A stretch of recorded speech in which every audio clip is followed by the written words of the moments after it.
السلام علیکم دوستو، ٹرو سٹوری چینل میں آپ کو خوش آمدید۔ آج ایک اور نئی سچی کہانی کے ساتھ۔ محبت کی انتہا۔ وہ دونوں کلاس فیلو تھے۔ لڑکی پوری یونیورسٹی میں خوبصورت تھی اور لڑکا تمام لڑکوں میں وجیہہ۔ دونوں ایک دوسرے سے ٹکراتے رہے اور آخر میں دونوں ایک دوسرے کی محبت میں گرفتار ہو گئے۔ معاملہ رومیو جولیٹ جیسا تھا۔ دونوں کے خاندان ایک دوسرے سے نفرت کرتے تھے۔ شادی مشکل تھی۔ دونوں باعزت گھرانوں کے سعادت مند بچے تھے۔ یہ بھاگ کر شادی کے لیے تیار نہیں تھے اور خاندان اپنے اپنے شملے نیچے نہیں لا رہے تھے، لہٰذا معاملہ پھنس گیا۔ لڑکے اور لڑکی نے پوری زندگی شادی نہ کرنے کا فیصلہ کیا۔ یہ دونوں اپنے اپنے گھر میں رہتے رہے۔ 5 سال دونوں کے درمیان کوئی رابطہ نہ ہوا۔ والدین شادی کی کوشش کرتے مگر یہ انکار کرتے رہے، یہاں تک کہ لڑکی کے والدین ہار مان گئے۔ لڑکی نے لڑکے کو فون کیا۔ لڑکے نے فون اٹھایا، لڑکی کی صرف ہیلو سنی اور کہا، مجھے بتاؤ میں نے بارات لے کر کب آنا ہے۔ دونوں کے والدین ملے، شادی ہوئی اور دونوں نے اپنا گھر آباد کر لیا۔ لڑکے نے کاروبار شروع کیا، اللہ تعالیٰ نے کرم کیا، وہ خوشحال ہو گئے۔ یہ شادی 20 سال چلی، اس دوران 3 بچے ہو گئے۔ خاتون کو اپنے حسن، اپنی خوبصورتی پر بہت ناز تھا۔ وہ تھی بھی ناز کے قابل۔ وہ 45 سال اور 3 بچوں کی ماں ہونے کے باوجود جوان لگتی تھی۔ خاوند بھی روز اول کی طرح اس پر فریفتہ تھا۔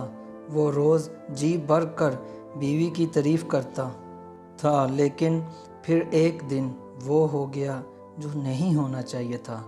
خاتون کی پر چھوٹی سی گلٹی نکلی اور یہ گلٹی پھیلتے پھیلتے ناسور بن گئی۔ ڈاکٹروں کو دکھایا، ٹیسٹ ہوئے، پتہ چلا خاتون جلد کی کینسر میں مبتلا ہیں۔ خاوند صرف خاوند نہیں تھا، وہ اپنی بیوی کا مہیوال تھا۔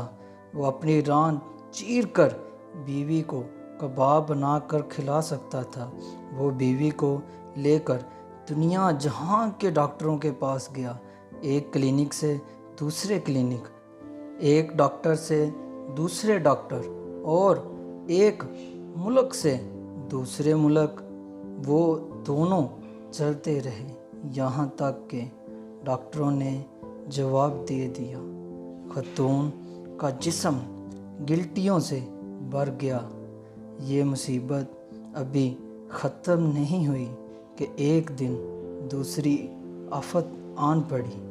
خاوند کی گاڑی ٹرک سے ٹکرائی اور وہ شدید زخمی ہو گیا۔ وہ ہسپتال پہنچا، پتہ چلا وہ بینائی کی نعمت سے محروم ہو چکا ہے۔ آپ اس کے بعد المیہ ملا خط کیجئے۔ شہر کا خوبصورت ترین جوڑا بدقسمتی، بیوی جلد کی کینسر کی مریض اور خاوند آنکھوں سے اندھا۔ لوگ انہیں دیکھتے تھے تو کانوں کو ہاتھ لگاتے تھے، لیکن یہ دونوں اس کے باوجود مطمئن تھے۔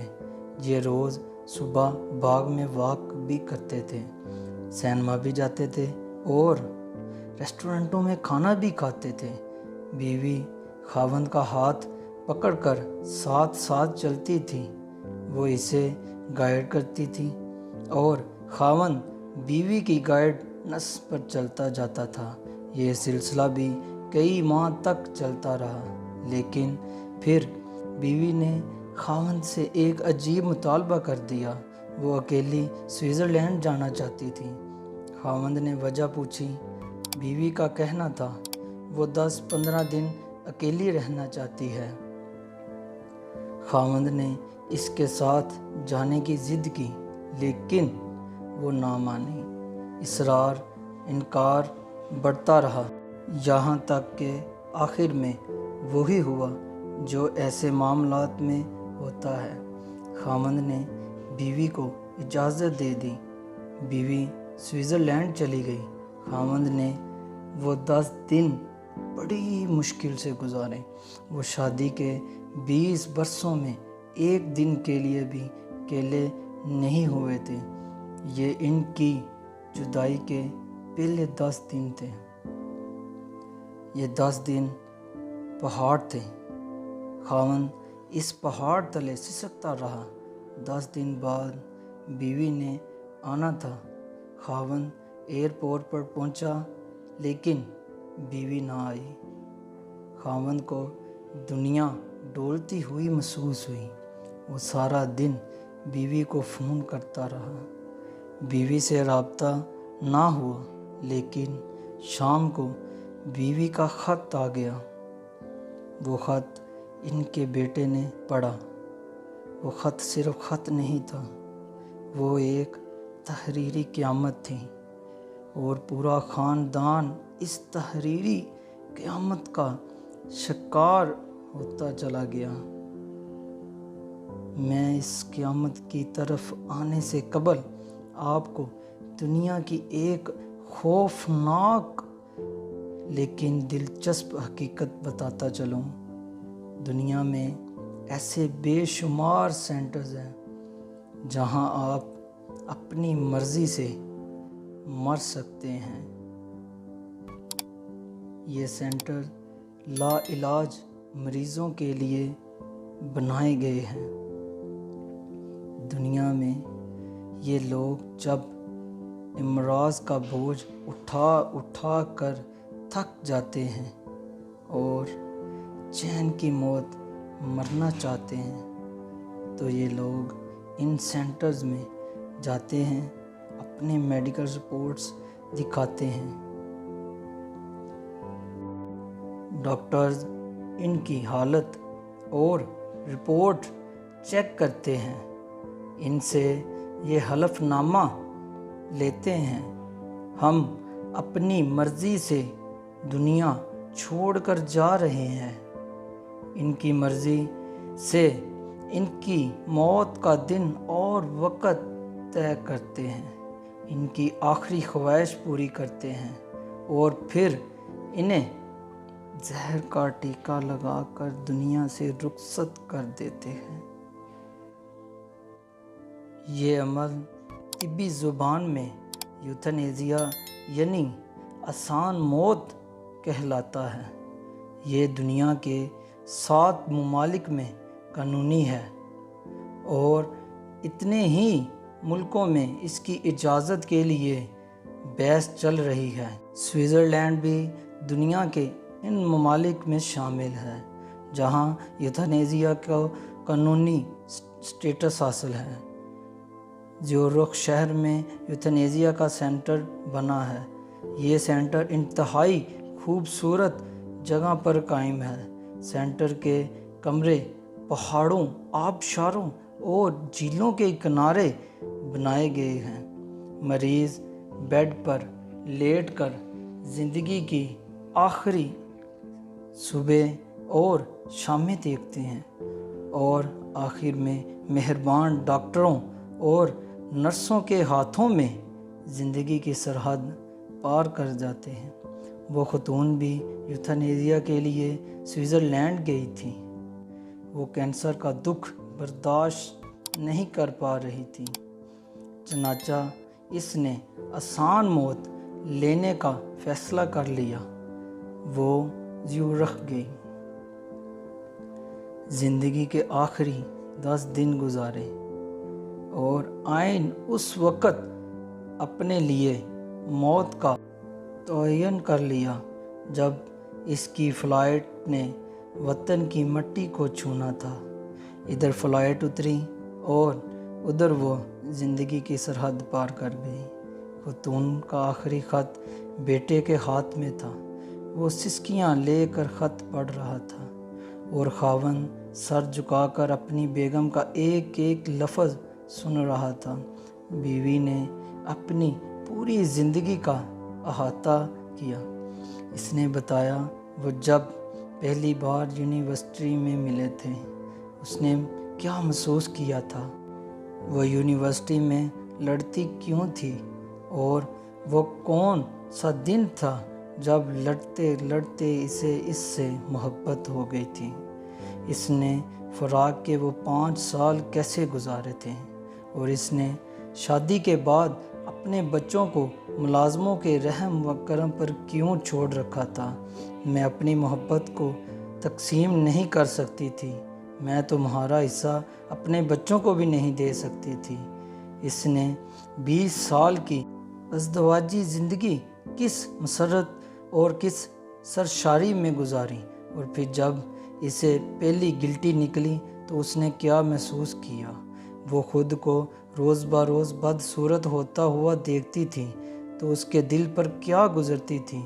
وہ قدرت کا یہ فیصلہ بھی سہتی چلی گئی، لیکن پھر عجیب واقعہ ہوا۔ آپ نے پہلے بچے بورڈنگ سکول میں بھیج دیے۔ میں جانتی تھی آپ نے یہ فیصلہ کیوں کیا۔ آپ نہیں چاہتے تھے میرے بچے مجھے اس حالت میں دیکھیں اور پھر میں ان کی آنکھوں میں اپنے لیے ترس دیکھوں۔ پھر آپ ملازموں کو رشوت دیتے تھے اور وہ روزانہ کوئی نہ کوئی شیشہ توڑ دیتے تھے۔ میں آپ سے شیشہ لگوانے کا کہتی تھی، آپ ہنس کر ٹال جاتے تھے۔ یوں آہستہ آہستہ گھر سے سارے آئینے غائب ہو گئے۔ آپ نہیں چاہتے تھے میں اپنی آنکھوں سے اپنی بدصورتی کو دیکھوں۔ بات اگر یہاں تک رہتی تو بھی میں برداشت کر جاتی، لیکن آپ نے آخر میں عجیب کام کیا۔ آپ نے ایکسیڈنٹ کیا اور خود کو اندھا ڈکلیئر کر دیا۔ میں جانتی ہوں آپ کی آنکھیں ٹھیک ہیں، آپ مسلسل 6 ماہ سے اندھے پن کی ایکٹنگ کر رہے ہیں، اور میں یہ بھی جانتی ہوں آپ نے ایسا کیوں کیا۔ آپ نہیں چاہتے تھے میرے دل میں ایک لمحے کے لیے بھی یہ خیال آئے میں آپ کو بدصورت دکھائی دے رہی ہوں، یا میں آپ کی آنکھوں میں اپنی بدصورتی کو پڑھ لوں۔ چنانچہ آپ اندھے بن گئے۔ آپ کا یہ مصنوعی اندھا پن محبت کی انتہا تھی۔ میں یہ انتہا برداشت نہ کر سکی، چنانچہ میں نے دنیا سے رخصت ہونے کا فیصلہ کر لیا۔ دنیا سے جا رہی ہوں۔ آپ اب پلیز اندھے پن کی یہ ایکٹنگ بند کر دیں، یہ خط پکڑیں اور خود پڑھنا شروع کر دیں۔ یہاں پہنچ کر بیٹے کے منہ سے چیخ نکل گئی۔ باپ نے اس کے ہاتھ سے خط لیا، اونچی آواز میں پڑھنا شروع کر دیا۔ آپ پلیز میرے بعد اپنا خیال رکھیے گا۔ سارے تولیے الماری میں رکھے ہیں۔ میں درزی کو 5 سال کے کپڑے دے آئی ہوں، وہ سال میں 10 جوڑے سی کر دے جائے گا۔ آپ نے وہ سارے کپڑے پھٹنے گھسنے تک پہننے ہیں۔ دانت چیک کراتے رہا کریں اور صبح کی سیر کبھی نہیں بھولنی، اور آخری بات، چڑیوں کو روز دانہ ڈالنا ہے اور میری بلیوں کا ہمیشہ خیال رکھنا ہے۔ اللہ حافظ۔ تو دوستو، یہ تھی میری آج کی نئی کہانی۔ اگر آپ کو میری یہ کہانی اچھی لگی ہو تو پلیز ویڈیو کو لائک ضرور کیجیے گا، اور چینل پہ آپ نئے ہیں تو پلیز اس کو سبسکرائب ضرور کیجیے گا۔ نیکسٹ ویڈیو تک دیجیے گا اجازت۔ اللہ حافظ، اللہ نگہبان، دعاؤں میں یاد رکھیے گا۔